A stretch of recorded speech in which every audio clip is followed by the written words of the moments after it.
السلام علیکم ورحمۃ اللہ وبرکاتہ۔ خلفائے راشدین کا پہلا حصہ، خلیفہ راشد سیدنا ابو بکر صدیق رضی اللہ عنہ۔ انبیاء کی جماعت کے بعد اس دنیا میں سب سے افضل انسان اور پہلے خلیفہ راشد سیدنا ابو بکر صدیق رضی اللہ عنہ ہیں، جو عشرہ مبشرہ میں بھی پہلے نمبر پر ہیں۔ ان کے حالات و واقعات انتہائی دلچسپ انداز میں۔ ہمارا دعویٰ ہے کہ سی ڈی شروع ہوتے ہی آپ اس میں محو ہو کر رہ جائیں گے۔ جی ہاں، کچھ واقعات ایسے بھی ہوتے ہیں جن میں انسان ڈوب کر رہ جاتا ہے اور ختم ہونے تک ابھرتا نہیں۔ تو آئیے ابتدا کرتے ہیں پہلے خلیفہ راشد، خلیفہ رسول سیدنا ابو بکر صدیق رضی اللہ عنہ سے۔ اللہ تعالیٰ ارشاد فرماتے ہیں، وہ لوگ جو اللہ اور اس کے رسولوں پر ایمان لائے ہیں، یہی تو وہ ہیں جو ان کے پروردگار کے نزدیک صدیق اور شہید ہیں، ان کے لیے اجر اور نور ہے۔ اور جو لوگ کفر کرتے ہیں اور ہماری آیتوں کو جھٹلاتے ہیں، وہ جہنمی ہیں۔ ارشاد نبوی ہے، ابو بکر کے مال نے جتنا مجھے فائدہ دیا اتنا کسی اور کے مال نے نہیں دیا۔ جماعت اصحاب روشن ستارے ہیں، آسمان پر موجود ستاروں کی روشنی کم و بیش ہے۔ یہی مثال صحابہ کرام رضی اللہ عنہم کی ہے، لیکن ہیں سبھی روشن۔ ان میں سب سے نمایاں، سب سے روشن اور سب سے تابناک بہرحال پہلے چار صحابہ ہی ہیں۔ یہی پہلے چار صحابہ خلفائے راشدین ہیں۔ عشرہ مبشرہ میں بھی سب سے پہلے انہی کا نام ہے۔ دنیا میں بہت سے لوگوں کو عجیب و غریب خصوصیات نصیب ہوئیں۔ آدم علیہ السلام سب سے پہلے انسان ہوئے۔ اللہ تعالیٰ نے انہیں ماں باپ کے بغیر پیدا فرمایا۔ عیسیٰ علیہ السلام بن باپ کے پیدا ہوئے۔ نوح علیہ السلام کو 950 سال کے قریب زندگی ملی۔ ابراہیم علیہ السلام کو آگ میں ڈالا گیا، آگ انہیں جلا نہ سکی۔ اسماعیل علیہ السلام کے گلے پر چھری چلائی گئی، گلا نہ کٹا۔ یونس علیہ السلام کو مچھلی نے زندہ نگلا، پھر مچھلی کے پیٹ سے زندہ نکل آئے۔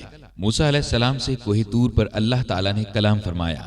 نبی کریم صلی اللہ علیہ وسلم کی تو ہر بات ہی عرفہ و اعلیٰ ہے۔ آسمانوں کی سیر کی، ختم نبوت کا تاج آپ کو پہنایا گیا۔ آپ کی امت کو یہ امتیاز بخشا گیا کہ آخری امت قرار پائی۔ اس آخری امت میں بھی بہت سے افراد انوکھی خصوصیات والے قرار پائے۔ ان میں سب سے بلند درجہ ابو بکر صدیق رضی اللہ عنہ کا ہے۔ ان کی شان میں اللہ تعالیٰ نے یہ آیت نازل، ان کی مدد نہ کرو تو اللہ ہی نے ان کی مدد کی، اس وقت جب اسے کافروں نے دیس سے نکال دیا تھا، دو میں سے دوسرا جبکہ وہ دونوں غار میں تھے۔ جب یہ اپنے ساتھی سے کہہ رہے تھے کہ غم نہ کر، اللہ ہمارے ساتھ ہے، پس جناب باری نے اپنی طرف سے تسکین اس پر نازل فرما کر ان لشکروں سے اس کی مدد کی جنہیں تم نے دیکھا ہی نہیں۔ اس نے کافروں کی بات پست کر دی، اور بلند و عزیز تو اللہ کا کلمہ ہی ہے۔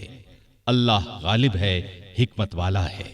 ترمذی کی ایک روایت کے الفاظ یہ ہیں، ابو ہریرہ رضی اللہ عنہ سے روایت ہے، رسول اللہ صلی اللہ علیہ وسلم نے فرمایا، مجھ پر جس کسی کا بھی احسان تھا میں نے اس کا بدلہ چکا دیا سوائے ابو بکر کے۔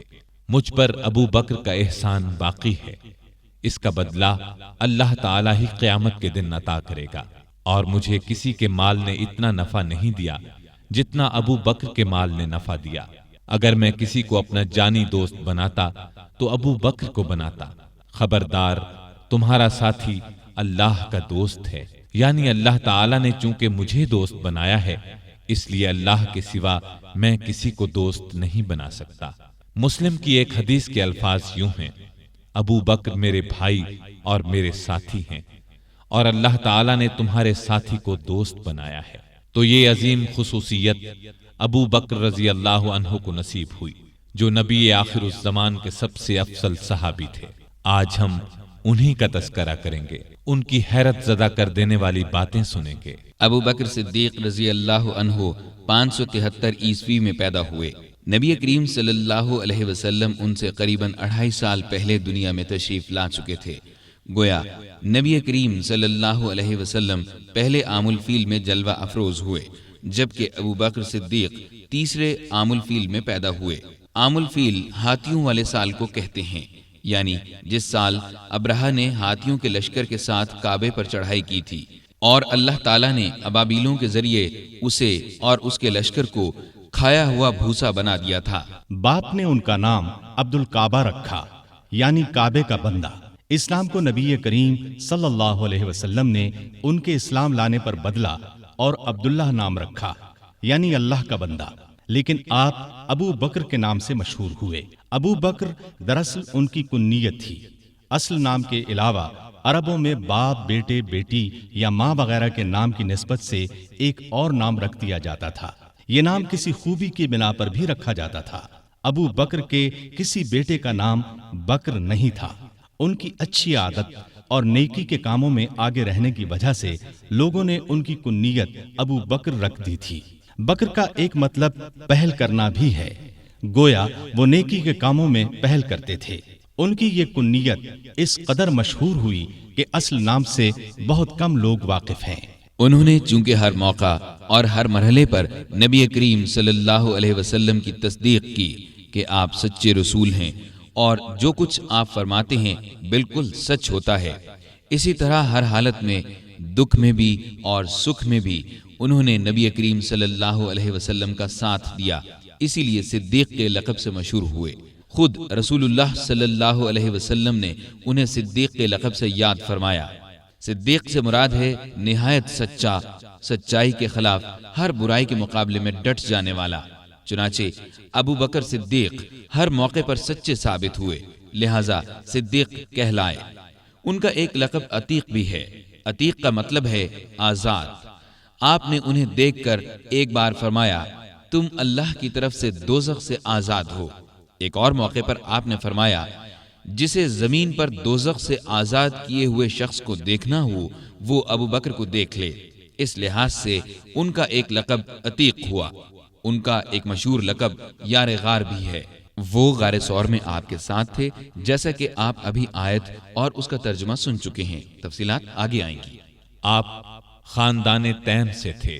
قریش کی کئی شاخیں تھیں، ان میں سے ایک کا نام بنو ہاشم تھا۔ نبی کریم صلی اللہ علیہ وسلم بنو ہاشم سے تھے۔ ایک شاخ کا نام بنو تیم تھا۔ ابو بکر صدیق رضی اللہ عنہ اس سے تھے۔ بنو تیم بھی بہت باعزت خاندان تھا۔ 7ویں پشت میں آپ کا نسب رسول اللہ صلی اللہ علیہ وسلم سے جا ملتا ہے۔ وہ اس طرح کے قبیلہ قریش کے مرہ کے 2 بیٹے کلاب اور تیم تھے۔ کلاب کی اولاد سے نبی کریم صلی اللہ علیہ وسلم پیدا ہوئے اور تیم کی اولاد سے ابو بکر صدیق رضی اللہ عنہ پیدا ہوئے۔ ابو بکر صدیق کے والد کا نام عثمان بن عامر تھا اور ان کی کنیت ابو قحافہ تھی۔ یہ بھی اپنی کنیت ہی سے مشہور تھے۔ کامیاب اور خوشحال تاجر تھے۔ مکے کے لوگ انہیں بہت عزت کی نگاہ سے دیکھتے تھے۔ انہوں نے مکہ فتح ہونے کے بعد اسلام قبول کیا۔ اس وقت ان کی عمر 90 سال کے قریب تھی۔ بینائی جاتی رہی تھی۔ 14 ہجری میں 97 سال کی عمر میں وفات پائی۔ ابو بکر رضی اللہ عنہ کی والدہ کا نام سلمہ بنت سخر تھا۔ ان کی کنیت ام الخیر تھی۔ یہ بھی بنو